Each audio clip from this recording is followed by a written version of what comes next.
Happy New Year. Sorry for all the delays, but we should be back on schedule with weekly new videos again, so yay! There have been a lot of storms lately, so there's some background noise I can't avoid and computers freaking out. I'll edit it out as much as I can, but some it's just gonna get through. Not much I can do about it this time, so sorry about that. Anyway, with that out of the way, let's just hop right in on today's topic. I know I've covered this in passing before, but it's a really important part about game design, especially in relation to player psychology, so it really needs its own dedicated video, and that topic is progression and greed.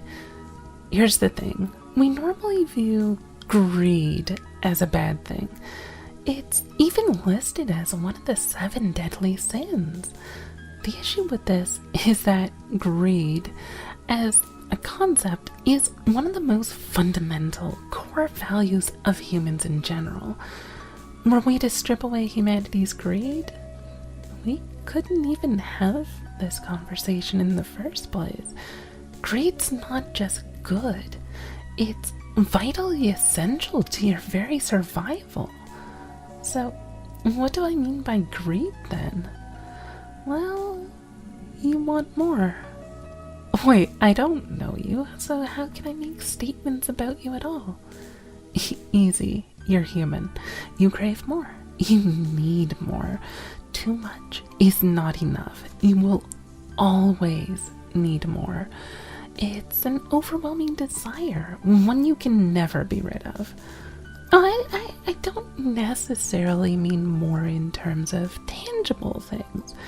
Sure, some people want more money, a bigger house, a better car, so on and so forth. But that's not the limit of it at all. Humans aren't satisfied with anything. They want more, more, more. More knowledge, more spiritual enlightenment, more loved ones, more fame, more personal skill and value, more. Greed is what drives us to always demand better of ourselves and our environment. In particular, the mechanism by which this works is that we, as humans, gradually adjust our baseline value of what we consider to be good and bad over time. If you live in luxury for an extended period of time, you gradually come to think of such as normal, and if it doesn't improve, eventually it becomes viewed as being bad. It doesn't matter how much you have of something, you will sooner or later become dissatisfied with it. No matter how much knowledge you have on a topic, you will eventually want to learn more about it. No matter how quick your communications are with those you care about, you'll still want them to be faster and easier to provide your thoughts with them. Seriously, we used to have to actually travel a town or two over to talk to people in person. That wasn't good enough. Our greed demanded more. What about the people who had gone far away? We still wanted to hear from them, and so the mail was invented. Not fast enough. Writing a letter was a slow process, as was its delivery. Why walk between towns when you could use a horse? Still too slow. You could only carry so much with a horse, and it had limitations. One of the first things we did with steam power was to build trains that could carry vastly more mail at a time. Too slow the moment we had aircraft. They were carrying letters too. More. What's that? Aircraft too slow? The internet will surely sate our lust for greater communication with our business partners, with our relatives, our loved ones, right? No. More. More, more, more. Emails are too slow. Instant messaging is needed. Cell phones, text messages, Facebook, Twitter, still not enough. We need to make the internet faster. We need to be able to send more than text, music, pictures, videos. We need faster upload speeds and faster downloads. Typing all this stuff in isn't good enough even. We're sacrificing quality to get more quantity out there. If only there were a way to convert our thoughts from merely ideas directly into messages that could be sent instantaneously around the planet. You think we're done improving communication just because we have the internet? No, it will never be enough. We won't be happy until we can have a computer embedded in our brain, copying over exact sensations such as scent, sounds, the things we sense in general. Even then it won't be enough. We'll still want more. Why aren't we able to literally share our love of someone so they can feel the actual emotion we feel for them? That's not good enough either, is it? You don't love them enough, do you? No, you'd better find a way to augment that emotion you feel for them when you send it. You need to invest in a program which can take your love and amplify it further still, so they can feel just how much you want to love them beyond what you actually do. Oh, but then you might want more realism in that emotion. So you want a program that can weed through artificially generated emotions too, don't you? Of course you do. It will never stop. It will never be enough. This applies to everything and everyone. The mystical guru who has left the material trappings of the world behind, still greedy. He's still seeking further enlightenment, a greater oneness with the world and beyond. There's no true end goal where he will have meditated enough, comprehended enough, been sated spiritually enough. He will always seek more, because our very nature is to seek to improve ourselves and the world around us without limit, without end. We absolutely need to cater to our need for more. Hope, as a concept, is the belief that things will get better in the future, that our living situation will improve, that our lives will become better, that our children will have a better world tomorrow. Hope is founded upon greed, the innate need for more than we currently have without limit. And if you lose all hope, you die. It's a physical requirement for survival. If you have a marriage of like 70 years and your spouse dies, how can your world ever be better than it was after that? How can you ever recover your love? How could you ever love someone again at all? Some people can recover, but many simply can't picture their world ever being better again. They simply just kind of fade away. Their heart gives out, their body gives up. There's no point to it anymore. They just die, even if there's nothing medically wrong with them. Without hope, we are doomed to wither away. Without sating our greed for more, we can't physically exist. So, why am I going on about how great greed is? What does any of this have to do with fantasy or the principles of game design? Here's the thing. Games are supposed to be fun. And the concept of fun is that it sates an innate desire we possess. While it's true that every individual has different things they consider fun, the concept of fun is rooted in sating our basic psychological needs. Competition, where we can measure ourselves against others, is one such form of fun. and why sports, player versus player video games, and so on exist and are so popular. But we just went through a whole tirade about how important greed is to our very survival and making us feel sated despite being insatiable. So how do we work that into a game? Progression. Ever notice how virtually all video games are starting to add things like RPG elements or roguelike qualities to them? These didn't become popular by blind chance. They work towards sating that incessant level of greed we all feel, in one degree or another. We want to have more than we currently have, where even if we lose the game, we still are a step closer to becoming better than we once were, where we have more than we did previously. So, what RPG elements do we like the most? Things like having raw numeric statistics, experience, levels, that kind of stuff.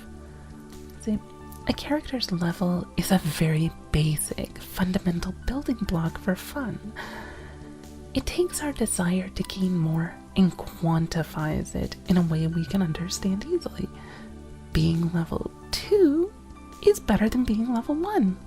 Even if you only get lateral side grades from it, you still wind up with more options than you had before, and the discrete numeric system of 2 being better than 1 makes it that much more satisfying.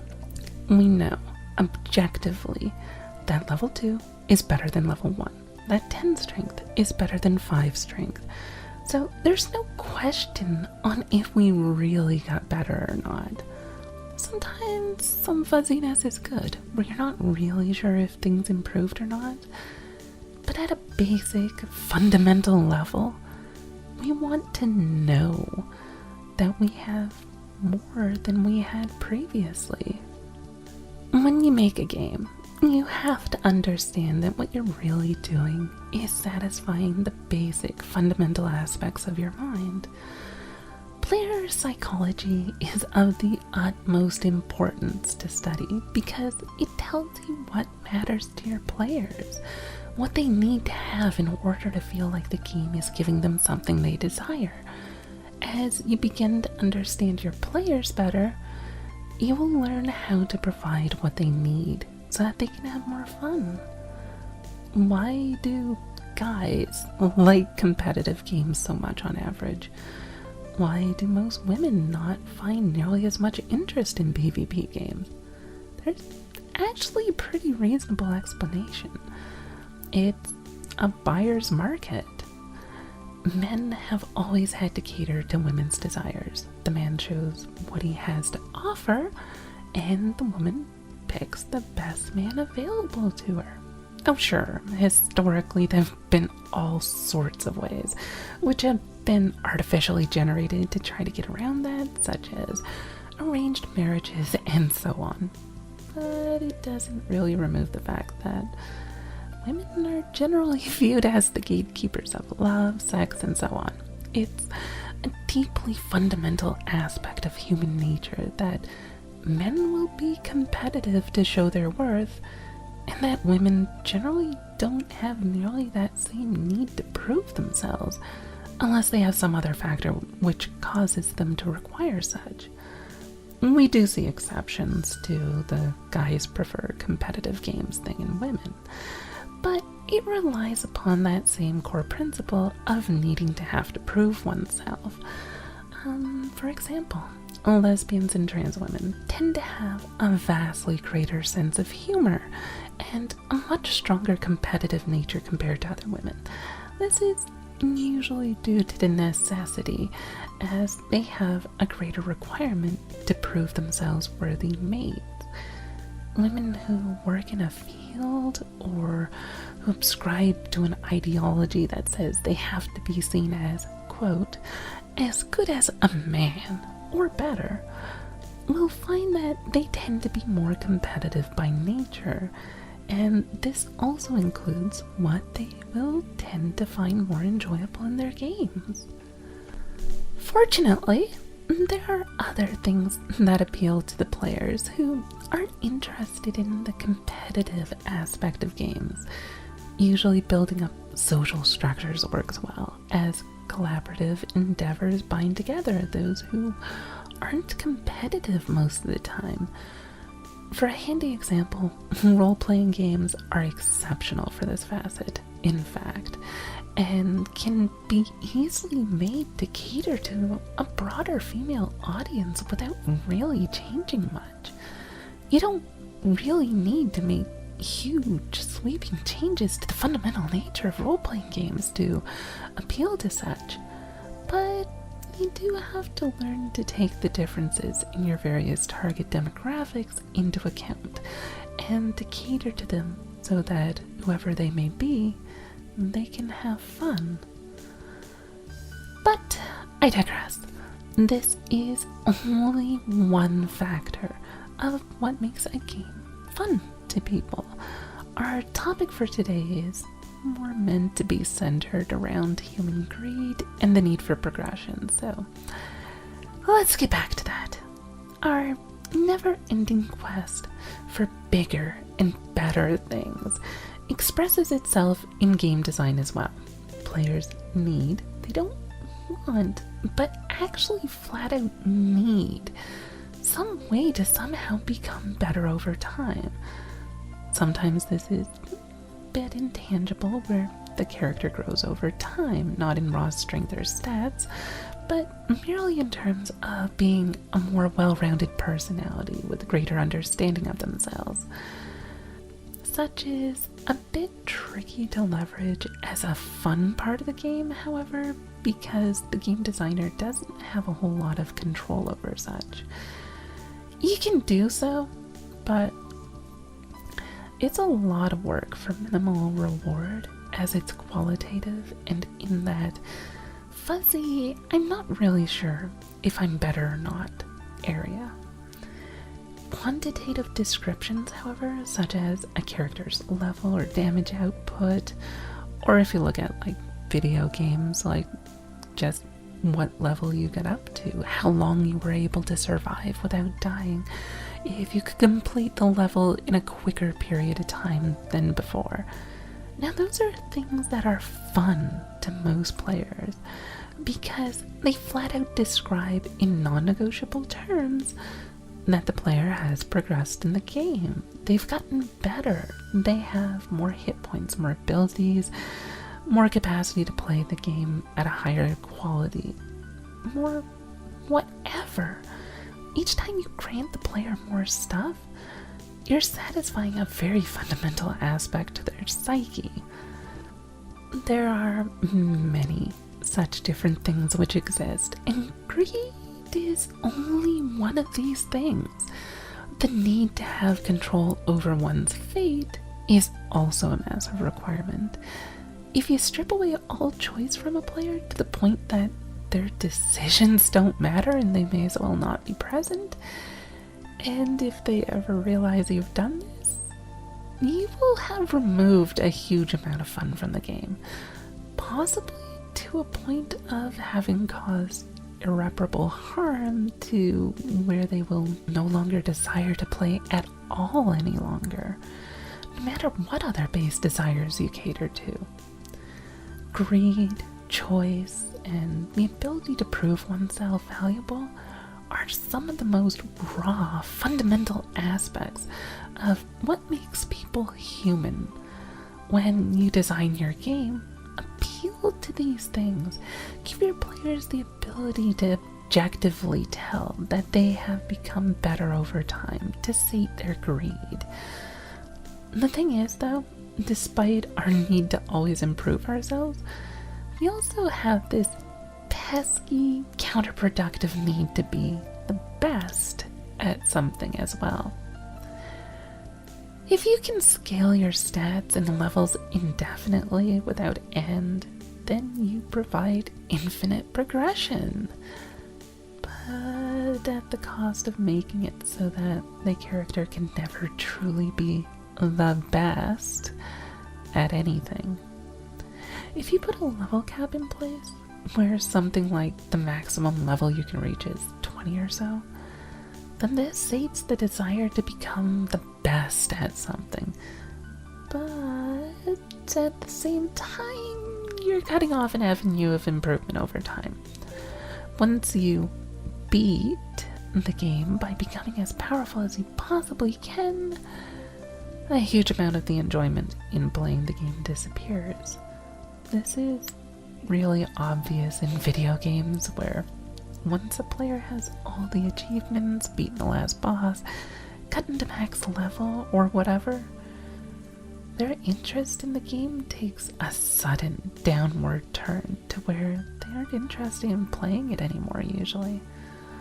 They may come back later on and start over, but once the progression stops, they lose interest almost universally. By building in discrete levels into a game, or other methods of progression which eventually come to an end, as soon as players reach that final endpoint, they stop playing. As such, there is no correct way to fully satisfy your players. There's no 100% perfect way for a game to fulfill every aspect of human desire. We want to be capable of infinite progression, but we also want to have an end goal that's within reach where we can be the best as well. We require a challenge, as a challenge is a way of showing that you have room to grow, and our progression allows us to see how what used to be a challenge is no longer the case. We know we're objectively better than we used to be when we go from being afraid of a single orc to dealing with a whole pack of them single-handedly without breaking a sweat. If we ever run out of challenges, it means we've run out of ways to become better, and all hope dies with that. Due to this, even though players have a fleeting sense of pleasure for getting to absolutely demolish enemies and feel powerful by being so much stronger, it just can't last. It's ephemeral by definition. The challenge is what will make the player continue to want to play more, because it means there's something more for them to achieve, to become better still. The challenge has to continually increase, however, as a static challenge becomes dull after a while. If you never are faced against greater problems, then again, hope dies because you aren't progressing. You aren't getting better. There's no hope for bigger and better things in the future. A challenge must always be able to be surpassed. And for that challenge to then no longer be a challenge any longer, with new challenges lying in wait which are greater still. If you don't satisfy this need, well, you haven't appealed to the player's greed, and they will eventually stop enjoying the game. So, let's have a quick recap, shall we? Strangely enough, greed is good. Greed pushes people to better themselves and to better the world around them. If you want to make a game fun, one of the best ways to do so is to appeal to your players' greed by giving them challenges and clear progression. If you give them some things which cap out and cease to progress, while also providing them other things which can scale indefinitely, you can prolong how much pleasure the player receives as well, especially if you stagger these out so they don't all end at the same time. If, however, you throw huge power increases at players too quickly, or they never face a challenge, or they reach the level cap or whatever limits you've placed upon them too quickly, then part of the fun of the game dies. So yeah, greed is good, and progression is how you appeal to the player's need for more over time. if you understand what it is the mechanics that you're making are supposed to be providing for your players, you can fine-tune them to fulfill that purpose that much better. Anyway, that's enough for today, I think. So with that, I am out. I'll see you next time.